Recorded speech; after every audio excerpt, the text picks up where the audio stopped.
I'd like you to meet Bentley. Bentley's animal number A438008.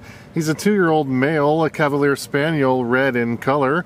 And if Bentley looks familiar, that's because he's the brother of animal number A438007, Chauncey. Bentley is a loving boy. He's definitely curious and playful when he's outside. He has no special medical issues and he weighs about 20 pounds. Bentley does okay on the leash, but certainly his new owner and him could go for long walks where he could certainly be better. Activities for Bentley would definitely be being inside, being with his owner, sitting on your lap, but he also enjoys the great outdoors, laying outside, and he likes to explore his surroundings.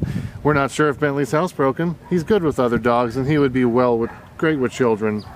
Bentley has a medium energy level, so the ideal home for Bentley could be a calm or active lifestyle, apartment, condo, or a private home with a yard, but he would certainly love to be at home with his brother. If you're ready to take Bentley home and make him part of your family, please contact the Moreno Valley Animal Shelter. This video has been brought to you courtesy of the Inland Empire Alliance for Animals.